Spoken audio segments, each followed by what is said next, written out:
Hey guys, it's your Boompah here. Got an extra special treat for you today. We're going to read Wicket and the Dandelion Warriors, an Ewok Adventure. This is a story that's got a lot of the characters from Star Wars that your daddy and your mommy like to watch, that you will eventually watch at some point, probably not too long from now. So go ahead and grab that book and let's get started. Wicket and the Dandelion Warriors, an Ewok Adventure.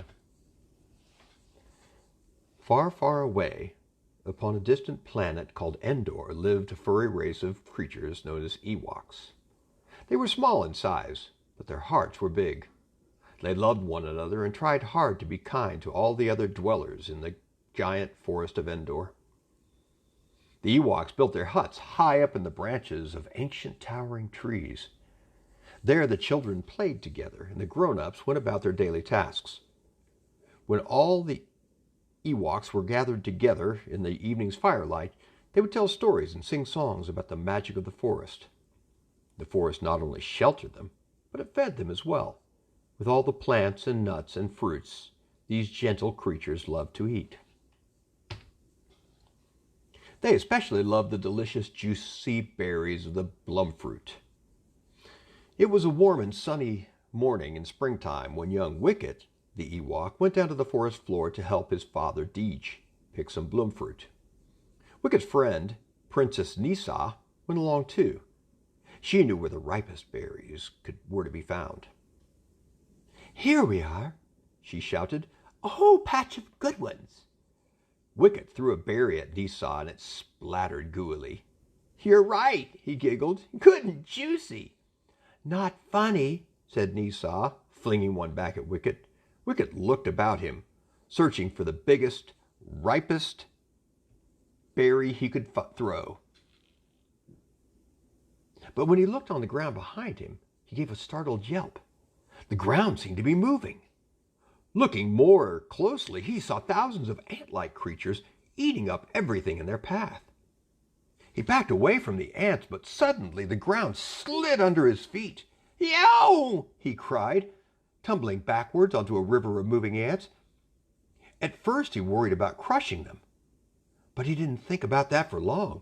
He was the one in danger. The powerful little creatures were carrying him toward a hole in the ground. Wicket was going to be their dinner. "Help!" he shouted as his head went in. "Get me out!" Deej heard Wicket's cries. "Hold on, son," he cried. Nisa was already there, desperately tugging at Wicket's legs, but half of Wicket had already disappeared. "Quick," Deej told her. "Pull together with me. 1, 2, 3. They gave a mighty yank. Wicket's head came bursting out of the hole, and Deej and Nisa went flying backwards. With a dull thud, Deej fell against a tree. For a moment his eyes widened as if in pain. Wicket sprang to his feet and raced over. "Dad! Dad! Are you all right?" But Deej was not all right. Bisha, berries, stay away," he cried in a strange voice, his eyes rolling in his head. And he seemed to have no idea where he was, or even who Wicket and Nisa were. "Look, on that tree," said Princess Nisa. Her sharp eyes had spotted an ugly, bluish growth on the back of the tree behind Deej. Its tip was covered with Ewok blood. She pointed to Deej's shoulder. "He's been cut," she cried. Deej was still babbling when the children carried him back to the village and up the winding staircase to his tree hut. Wicket's older brothers, Weechie and Willie, helped lay him down on a bed. Shodu, their mother, began preparing strong forest medicines. While Wicket told everyone what had happened, Shodu tended to her husband. "It's not working," she said after a while. "I've never seen him like this before. He doesn't even recognize us." "I'll go get Master Logray right away," cried Wicket. But Weechie stopped him. "No, you don't, big brother. You've caused enough trouble already. Dad hurt himself trying to save you. Anyway, you'd probably only get lost." "Whoever goes, go now," cried Shodu. "Your father is changing." It was true. The color of Deej's fur had begun to turn from gray to white, and his skin was wrinkling up. He appeared to be growing older by the second. Wicket fought back his tears. "Weechie is right," he told himself. "It's all my fault." His head dropped in shame and sorrow as his brothers ran out. Logray the Wise was standing before a steaming cauldron when Weechie and Willie burst into his hut. Interruptions like this always made him cross. "Well, what is it?" he snapped, stirring his magic brew. Willie would eat anything, any time. His eyes grew wide at the sight of the fizzing, bubbling contents of the cauldron, but Weechie didn't notice Willie edging toward it. He was much too intent on telling Logray what had happened to their father. As Weechie spoke, the wizard grew very grave. "Deej must have cut himself on the fungus of the rokna tree," he muttered. "I must go to him before it's too late." Just then there was a loud slurping noise. "Oh no!" cried Weechie. Willie was actually drinking down the liquid in the pot. "Be careful! That's dangerous!" shouted Logray. But Willie was very pleased with this new taste sensation. Pleased, that is, until he grew even larger, rose like a balloon, and hit the ceiling with a thump. "It will wear off eventually," said the wizard. "Meanwhile, we must go. There's no time to lose." They loaded Willie down with weights, tied a rope around his middle, and led him out of the hut. As they all rushed to Deej's hut, Willie bounced along behind them like a furry balloon. As soon as they arrived, Logray examined Deej. By now, Wicket's father looked even older than the ancient wizard himself, and the aging was still going on. "Can you save my husband?" Shodu asked desperately. Logray grew even graver. "There is a cure," he said, "but its ingredients are rare and sometimes dangerous to gather." "Tell me where they are. Oh, please tell me," little Wicket pleaded. He wanted so badly to help his father. "There are 3 things that I must have," said Logray. "First, the tail feather of a giant lantern bird." "What else?" Wicket cried hurriedly. "A frosh egg. The frosh are unpleasant, and they do not give up their eggs easily." "I don't care. I'll do it. What's the 3rd ingredient?" "A star-shaped quill from one of the Dandelion warriors." "I'll get them all," Wicket promised and started to turn away, but Weechie stopped him. "Forget it, small fry," he said. "I'm the one who's going." "You are wasting time," Logray said impatiently. He picked up an hourglass and turned it over. "When the sands inside run to the bottom, your father's time to live will end. If there is to be any hope at all, you brothers must work together." "All right," said Weechie. "Let's do it like this. Willie, you go after the tail feather, since that's the easiest. I'll find the frosh egg. That's the most dangerous.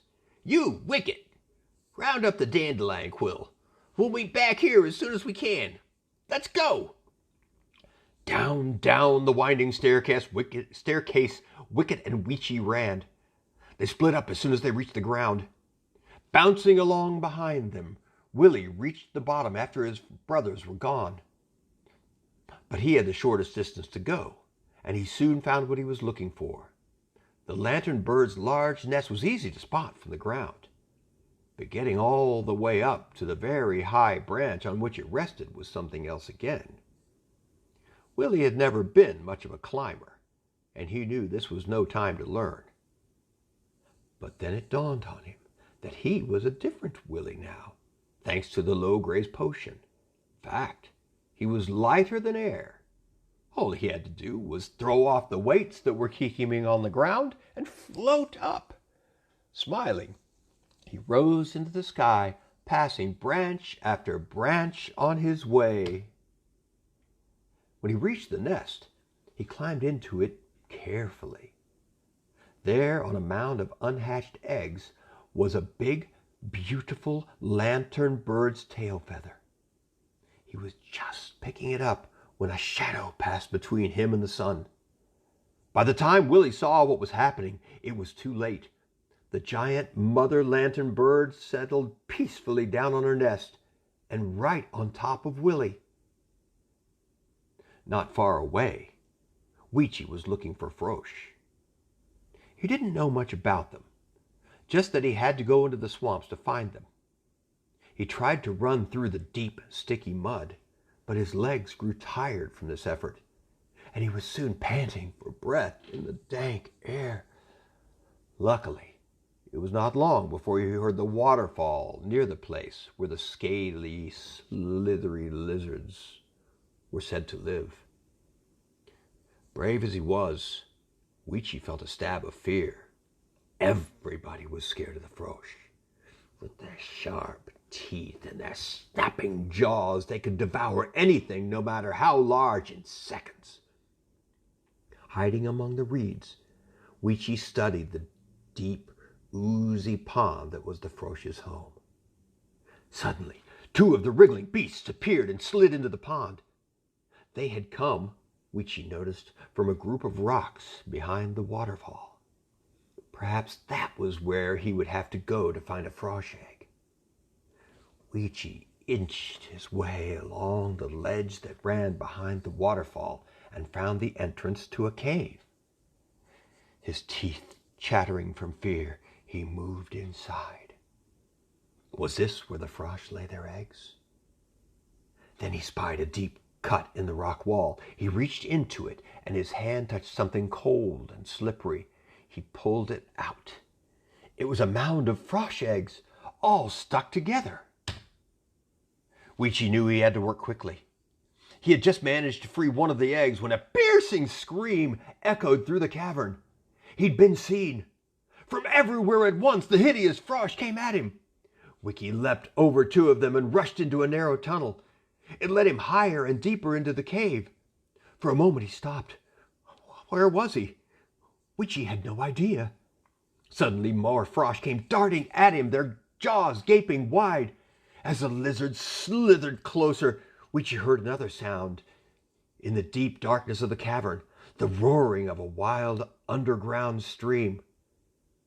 Would it carry him outside to the plunging waterfall? Weechie ran to the stream, said a quick prayer, and leapt blindly into the foaming water. In another part of the forest, Wicket searched for a meadow where dandelions might be growing. At long last he found them, scattered among the high grass. With their tall, thin stems and big, fluffy tops, they were so pretty it was hard to believe they were dangerous. But each one of their thousands of pointy petals was as sharp as a needle. These must be the quills. With a little luck, he'd surely find at least one quill that was star-shaped.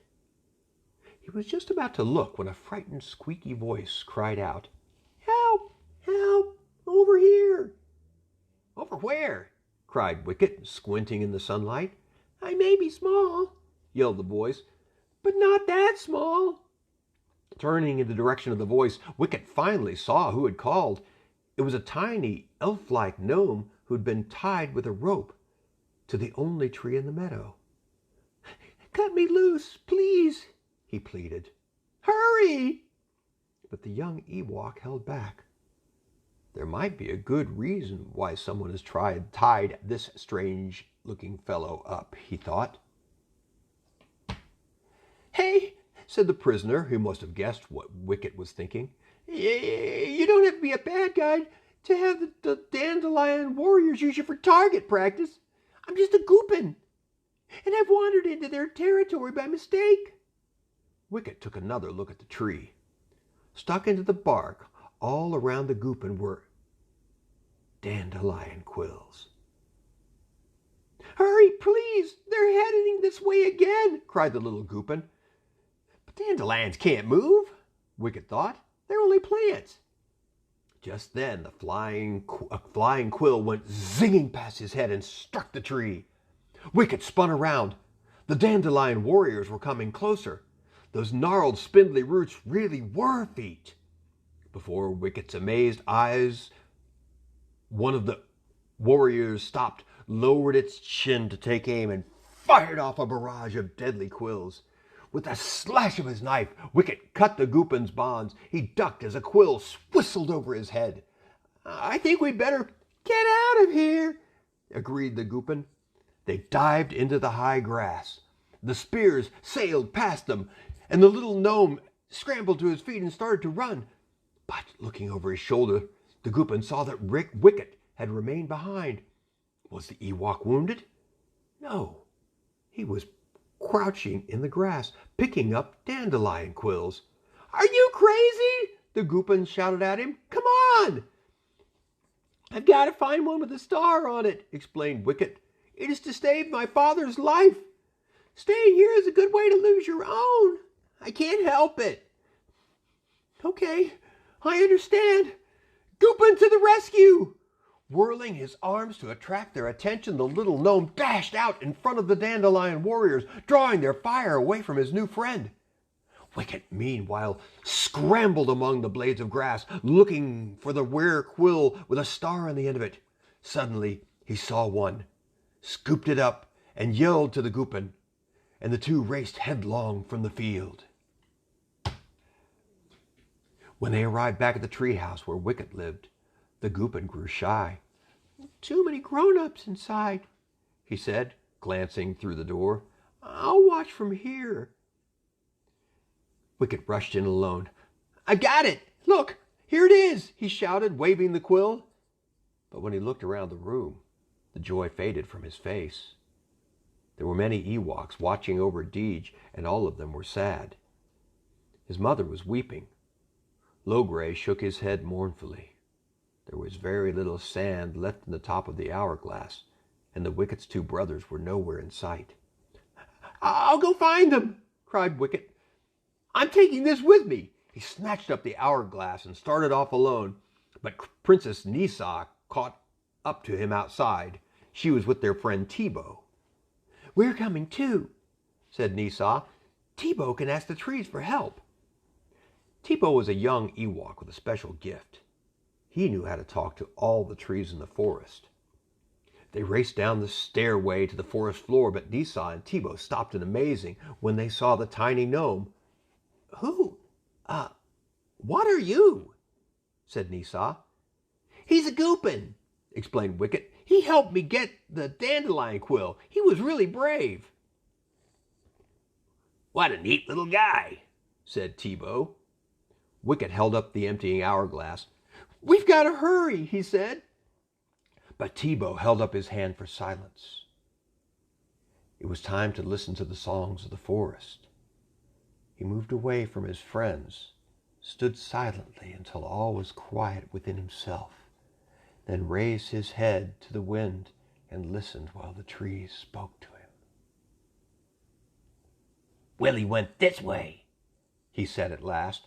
They all rushed off and didn't stop to catch their breath until they came to the foot of a tree where Willie had dropped the weights to keep him from floating. "Where is he?" Wicket asked anxiously.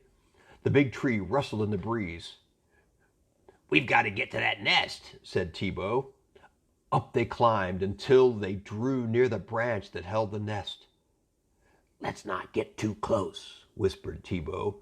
The lantern bird, sitting on her eggs to keep them safe, was looking at her visitors very suspiciously. "Good day," said Tebow, who also knew the language of the birds. "Can you please tell us if you've seen a lost Ewok?" The bird squawked and shook her head. She certainly had not. Just then, Tebow thought he heard a peculiar sound coming from under the lantern bird. "You know," he said, "I think I hear one of your eggs hatching." The proud mother lifted herself up, and out scrambled Willie. "See," he said, clasping the crumpled feather. I got it. That, an indignant squawk told Thibaut, is no child of mine. What's more, she scolded, that's my feather. Hands off. Madam, Thibaut pleaded, we need it for medicine, so that Wicket's father won't die. A puzzled look crossed the bird's face. She cocked her head. It's for some medicine that our wizard makes, Thibaut started to explain. He mixes a lot of... But the bird had lost interest. With a little ruffle of her feathers, she turned her attention elsewhere. Thank you for the feather, Wicket said sincerely, but the lantern bird simply turned up her beak. We better hurry, the Goopin reminded them all. Everyone began to climb down the tree. Everyone except Willie, that is. All I have to do is float down. He took one big step into the air and fell like a stone. The magic potion had just worn off. Wicket looked at the hourglass he had taken from the hut. There's practically no time left, he said. Let's get to the Frosh Grotto. Thibaut knew a shortcut, but still it was a long run. At last they arrived at the deep pond. Hey, cried Weechie from somewhere above them. It's about time somebody got here. He was hanging from a jutting tree right over the waterfall. It took more precious time to pull him to safety, and again Wicket looked at the hourglass. The last grains of sand were moving towards the bottom. It's all over, he said desperately. We'll never get back in time. It's just too far to go.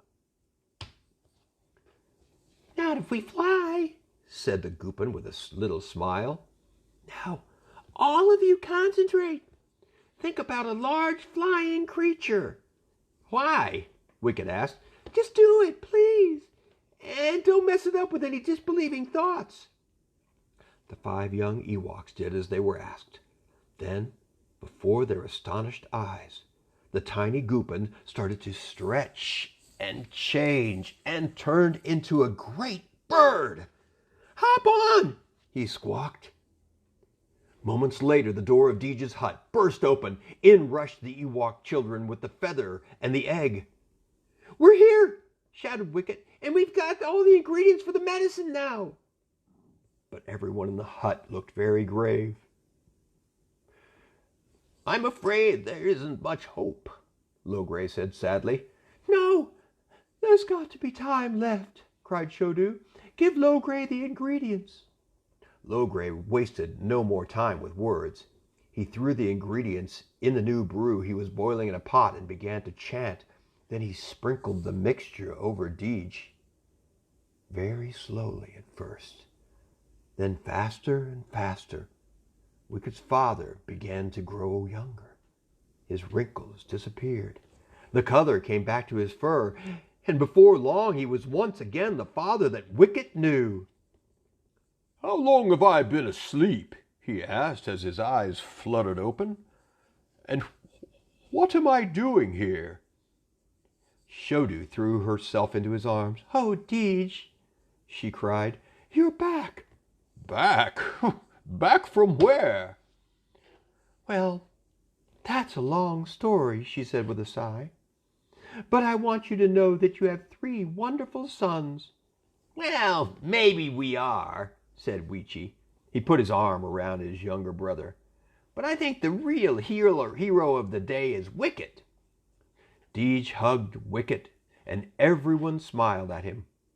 Wicket blushed as red as the berries he and Nisa had been gathering in the glade, and he was as happy as any young Ewok could ever be. The end. Well, look at that. Wicket saved everybody. Hope you enjoyed the story. If you like that, let me know, and we'll read some more like that. I love you.